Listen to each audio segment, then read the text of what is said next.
Good evening, welcome to YK news. ఇక అంబేద్కర్ కోనసీమ జిల్లా అల్లవరం మండలం బోడస్కూరులో జన్మించిన దొమ్మెటి వెంకటరెడ్డి శెట్టిబలిజ సామాజిక వర్గ అభివృద్ధికి ఎనలేని కృషి చేశారని ఉభయ తెలుగు రాష్ట్రాల శెట్టిబలిజ కన్వీనర్ ఎమ్మెల్సీ కుడిపూడి సూర్యనారాయణరావు అన్నారు. ఓసీలుగా పరిగణించబడితే శెట్టిబలిజ కులాన్ని అప్పటి ప్రభుత్వంతో పోరాడి బీసీల్లో మార్పించిన ఘనత దొమ్మెటి వెంకటరెడ్డికి దక్కుతుందని అన్నారు. దొమ్మెటి వెంకటరెడ్డి చేసిన పోరాటం వల్ల శెట్టిబలిజలకు విద్యా అవకాశాలతో పాటు రాజ్యాధికారం లభించిందని అన్నారు. దొమ్మెటి వెంకటరెడ్డి సేవలను గుర్తించిన అప్పటి ఈస్ట్ ఇండియా కంపెనీ బర్మా మేయర్గా నియమించినట్టుందన్న ఎమ్మెల్సీ కుడిపూడి సూర్యనారాయణరావుతో మా special correspondent Venkat face to face. Dommeti Venkatareddy 173వ జయంతి పురస్కరించుకుని రాష్ట్ర వ్యాప్తంగా సంబరాలు జరుపుకుంటున్నారు. శెట్టిబలిజ సామాజిక వర్గానికి ఆయన ఎనలేని కృషి చేయడంతో పాటు అనేక సంఘ సంస్కృత కార్యక్రమాలు కూడా చేయడం జరిగింది. ఇదే విషయమే మనతో మాట్లాడేందుకు ఉభయ తెలుగు రాష్ట్రాల శెట్టిబలిజ కన్వీనర్, అదేవిధంగా ఎమ్మెల్సీ అయినటువంటి కుడిపూడి సూర్యనారాయణరావు ఉన్నారు. మరిన్ని విషయాలు ఆయన తెలుసుకునే ప్రయత్నం చేద్దాం. సార్, రాష్ట్ర ప్రభుత్వం ఏదైతే దొమ్మెటి వెంకటరెడ్డి గారి సేవలు గుర్తిస్తూ రాష్ట్ర పండుగగా జరుపుకోవడానికి కూడా జీవో జారీ చేసింది. ఈ నేపథ్యంలో ఆయన మనం ప్రభుత్వం తీసుకున్న చర్యలు ఎలా చూడొచ్చు, అలాగే శెట్టిబలిజ సామాజిక వర్గానికి చేసిన సేవల గురించి చెప్పండి. చాలా సంతోషం. రాష్ట్రంలో శెట్టిబలిజని ప్రత్యేకంగా ప్రభుత్వం గుర్తించడం అనేది ఇది మా మూల పురుషులు, అలాగే శెట్టిబలిజ జాతికి ఎనలేని సేవలు చేసినట్టు మహోన్నత నాయకుల్ని తలుచుకుంటూ మరి ఈవేళ దొమ్మెటి వెంకటరెడ్డి గారి జయంతి ఉత్సవాలు ప్రభుత్వ పరంగా చేయాలని చెప్పి జీవో నెంబర్ 369 ఇవ్వటం కూడా చాలా సంతోషకర విషయం.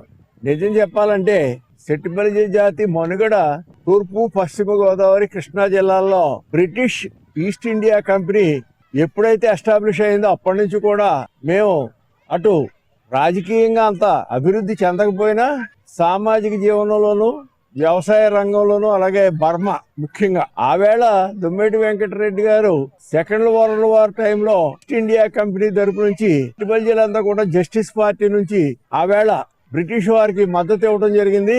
అప్పుడు జపాన్ వారు హీరోషిమా, నాగసాకి బాంబింగ్ టైంలో కూడా వారికి వ్యతిరేకంగా సెకండ్ వరల్డ్ వార్ లో మరి బ్రిటిష్ సిపాయిలకి వాళ్ళకి అన్ని విధాల అటు ఫుడ్ మెటీరియల్ కానీ, వాళ్ళకి ఆర్మరీ కానీ, అలాగే వాళ్ళ ట్రాన్స్పోర్టేషన్ కానీ ఇవన్నిటిలోనూ కూడా జనాభా ఎక్కువ ఉండటం వల్ల దొమ్మెటి వెంకటరెడ్డి గారు అప్పట్లోనే ఒక మ్యాన్ పవర్ కార్పొరేషన్ శెట్టిబలిజల నుంచి పెట్టడం జరిగింది. అదే తదనంతరం శెట్టిబలిజ సంఘంగా పరిణితి చెందింది. తూర్పు, పశ్చిమ, కృష్ణా, గోదావరి జిల్లాల శెట్టిబలిజ సంఘం మరి బ్రిటిష్ వారు తదనంతరం ఎంతో అభివృద్ధి చెందింది.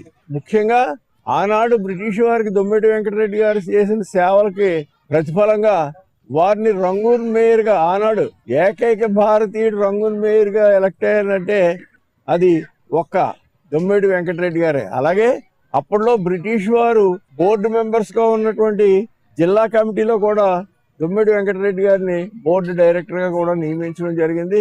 వేలాది ఎకరాలు పేదలకి ఈవేళ అందుబాటులోకి వచ్చాయంటే మరి అదంతా కూడా ఆనాడు ఈస్ట్ ఇండియా కంపెనీ వారు శెట్టిబలిజలు చేసిన సేవలను గుర్తించి ఇక్కడ ఇవ్వడం జరిగింది. ముఖ్యంగా మేము కాటన్ దొర గారు రాకముందు వ్యవసాయమే జీవనాధారంగా ఉంటూ వ్యవసాయం చేసుకుంటూ ఉండే కుటుంబాల నుంచి ఉండటం వల్ల మమ్మల్ని ఓసీల్లో పరిగణించడం జరిగింది. ముఖ్యంగా శెట్టిబలిజల్ని మొట్టమొదటి బీసీ కమిషన్ 1956లో వేసినప్పుడు శెట్టిబలిజల్ని బీసీలో చేర్చాలని చెప్పి మొట్టమొదటి ప్రతిపాదనని ఎప్పటి నుంచో దొమ్మెటి వెంకటరెడ్డి గారు చేస్తున్నారు. అలాగే వారి సమకాలికులైనటువంటి దొమ్మెటి ఎర్రశెట్టి గారు, నారాయణ శెట్టి గారు, అలాగే కుడిపూడి సూర్యనారాయణ గారు, ముఖ్యంగా కుడిపూడి సూర్యనారాయణ గారు, గౌతు లచ్చన్ గారు, కేఈ కృష్ణమూర్తి గారు తండ్రి కేఈ మాదన్ గారు, వీళ్ళందరూ కూడా పోరాటం చేసి అప్పుడు ఈస్ట్, వెస్ట్, కృష్ణా జిల్లాలో ఉన్న శెట్టిబలిజల్ని బీసీలుగా గుర్తించడం వల్ల మాకు విద్యాపరంగా రిజర్వేషన్స్ దొక్కుతాయి, అలాగే మాకు స్కాలర్షిప్స్ వస్తాయి. అతి పేదరికంలో ఉన్న మేము విద్యను పొందలేకపోతున్నాం, ప్రభుత్వ ఉద్యోగాలు పొందలేదని చెప్పి ఆనాటి ముఖ్యమంత్రుల మీద ఒత్తిడి తెచ్చి మమ్మల్ని మొట్టమొదటిసారి బి గ్రూప్ లో చేర్చిన ఘనత ఆ మహానాయకులకే దక్కుతుంది. మరి మూల పురుషుడైనటువంటి దొమ్మెటి వెంకటరెడ్డి గారు మాకు చేసిన సేవల వల్ల మేమంతా కూడా ఎంతో అభివృద్ధి చెందాం. శెట్టిగల్ అని పిలిచేవారంట. ఈ నేపథ్యంలో ఆయన చాలా కృషి చేసి దాన్ని శెట్టిబలిజ కింద నామకరణం చేశారంటారు. అది ఎంతవరకు వాస్తవం? అలాగే ఈ ప్రాంత ప్రజలు ఎవరైతే ఉన్నారో వారికి విద్య కల్పించే విధంగా ఆయన సొంతంగా భూములు కూడా దానం చేశారంటారు. ఇది ఎంతవరకు వాస్తవం? శెట్టిబలిజలు అంటే అప్పుడులో పేదరిక మూలని, ఈడిగోడని, లేకపోతే ఈడిగాడని అలా పిలిచేవారు. తర్వాత లేదు, అది స్వాతంత్రం వచ్చిన తర్వాత తగ్గింది. నరసయ్య శెట్టి గారు, దొమ్మేటి వెంకయ్య వాళ్ళంతా కూడా చాలా ఒరిజినల్ దాతలు. కమ్యూనిటీ డెవలప్ కావాలంటే గుర్తింపు కంపల్సరీ. రాజ్యాధికారానికి దగ్గర అవ్వాలంటే గుర్తింపు కంపల్సరీగా ఉండాలి. పోరాట పటిమ ఉండాలి. పోరాట పటిమ లేని జాతులన్నీ కూడా సంచారి జాతుల్లో క్షీణించిపోతాయి. రాజ్యాధికారానికి ఎప్పటికీ కూడా మన దగ్గర రావు. ఇది చాలా శుభపరిణామం అని మీ ద్వారా.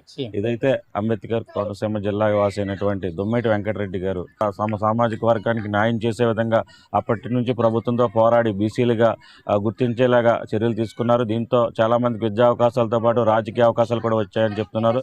అలాగే తొలి భారతీయుడు బర్మా, అప్పట్లో బర్మా, ఇప్పట్లో మయన్మార్ అయినటువంటి ఈ ఏదైతే అక్కడ బర్మా ఉందో ఆ బర్మాకి తొలి మేయర్గా కూడా పనిచేశారు ఆయన. ఏకైక భారతీయుడు, మేయర్గా పనిచేసిన ఏకైక భారతీయుడు కానీ కూడా కురుపూడి సునారాయణ గారు చెప్తున్నారు. ఇది ఇక్కడ ఉన్నటువంటి తాజా పరిస్థితి. కెమెరా పర్సన్ వరుణ్తో వెంకట్, అంబేద్కర్ కోనసీమ జిల్లా.